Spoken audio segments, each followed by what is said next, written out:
Ciao e ben ritrovati! In questo video tratteremo la scelta del barbecue più indicato a chi sta per cominciare le cotture col fuoco.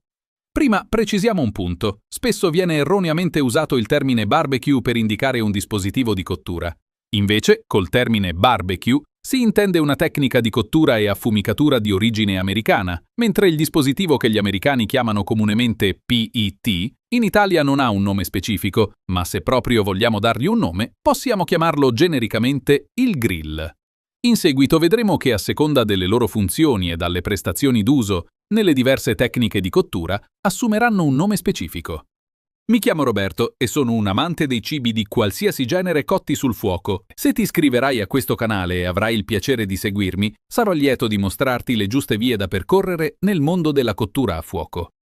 Vediamoli questi fattori che determinano le caratteristiche di un grill che più si addice alle nostre esigenze. Devi sapere che non ne esiste uno universale che va bene a tutti. Ecco perché il mercato ne offre di diverse tipologie, che si adattano a seconda delle esigenze individuali. Il primo fattore che condiziona la scelta è senza dubbio la tecnica di cottura che vuoi adottare. Se sei orientato alle solo cotture dirette, come bistecche alla brace, salsicce, hamburger ed altro, puoi acquistare un dispositivo aperto, che sia a gas, a carbone oppure elettrico. La fonte di calore si propaga dal basso verso l'alto, irraggiando ad alte temperature i nostri cibi. Se invece sei per le cotture indirette, usando il dispositivo come se fosse forno a lenta cottura, dovrai orientarti su di un grill con il coperchio, dotato di bocchette di areazione regolabili.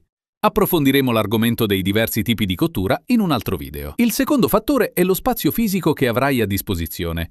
Un giardino ti permette un dispositivo grande e magari se non hai vicini puoi appiccare anche un falò tipo spiaggia. Diversamente, se lo spazio si riduce ad un balconcino in un condominio, dovrai scegliere un grill più modesto e meno fumoso, ma di certo c'è una soluzione per ogni caso. Il terzo fattore è dedicato completamente al tipo di combustibile che vogliamo adoperare: carbonella, gas, elettrico e da pochi anni a pellet. Sceglierai la carbonella per avere una cottura da purista, 100% tradizionale. Gli svantaggi sono tempi lunghi di accensione e preparazione, fumo per l'accensione e un po' di cenere da gestire e controllare. Scegli il gas se vuoi avere una accensione ed una preparazione relativamente rapida. Puoi optare per gas con la bombola a GPL oppure a metano con la possibilità di allacciarti alla rete di casa. Ti liberi da cenere e fumo, ma se sei amante dell'affumicatura, la sua intensità sarà minore rispetto al carbone. Sceglierai l'elettrico se invece vuoi la semplicità assoluta.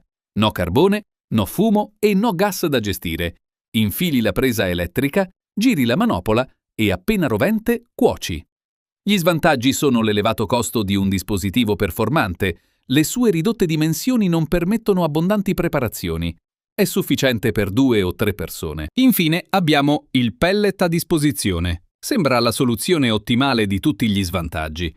Non sporca, fa poco fumo, è automatizzato e la qualità della fumicatura è addirittura simile al carbone, se non uguale. Ha solo 2 svantaggi: se non si ha abbastanza spazio risulta pesante e ingombrante. Il prezzo d'acquisto raggiunge cifre stellari, siamo sui 1.000 euro per qualcosa di decente. Ah, dimenticavo, funziona solo con pellet alimentare. Scordatevi di cuocere i vostri cibi con il pellet che usate per la vostra stufa. Rischiereste di intossicare gli alimenti. Il pellet ve lo consiglio se veramente avete le idee chiare e se siete convinti che non vi annoierete presto di questa passione. Vediamo adesso dei dispositivi di esempio. Per te che sei principiante e vuoi cominciare a capirci qualcosa, ti consiglio di cominciare con un kettle a carbone, quello a forma di sfera col coperchio per intenderci. L'importante è che abbia delle bocchette d'aria regolabili sia sotto che sul coperchio. Questo dispositivo è indicato per la cottura a barbecue, ma si presta anche per altri tipi di cottura, nonostante la difficoltà nel gestire la brace. Tra le varie misure prodotte, gli ideali sono tra i 47 o 57 cm.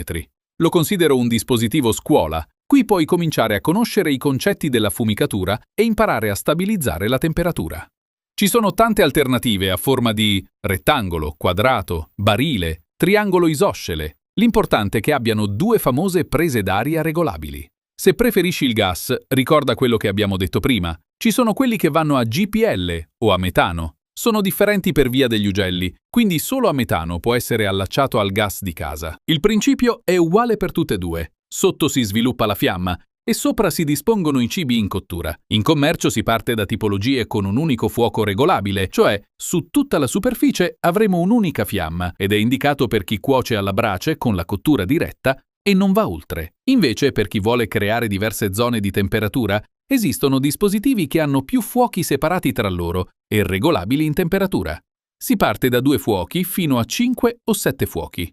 Io vi consiglio di prenderne con 2 o al massimo con 3 fuochi, giusto il tempo di fare pratica prima di prendere qualcosa di professionale. Qui non ci sono bocchette di aerazione regolabili, per dei motivi logici e tecnici, che vedremo insieme in un video dedicato. Ci sarebbero tanti altri dispositivi da espletare, ma per ora è meglio soffermarci qui. Dispositivi più complessi e difficili da usare li tratteremo in un altro video, quando magari abbiamo compreso i punti cardinali delle cotture a fuoco. Chiudiamo spendendo 2 parole sul dispositivo a pellet. Premesso che, visto il suo alto costo, lo consiglierei solo quando realmente sarai certo di padroneggiare con le cotture e solo dopo che ne avrai compreso le tecniche. Ci sono modelli di vecchia generazione che non raggiungono altissime temperature e sono ideali per le cotture lente al barbecue, ma non sono un granché con le cotture dirette, per braciare la carne, per meglio comprenderci. Invece, quelli di nuova generazione sono costruiti con il sistema di Sear Station o fiamma diretta. Molti modelli offrono uno scivolo o uno sportellino scorrevole sopra il braciere che permette alla fiamma di colpire direttamente la griglia, raggiungendo temperature estreme. Nei video successivi tratteremo singolarmente ogni dispositivo. Resta connesso con noi iscrivendoti al canale per non perderti le prossime novità.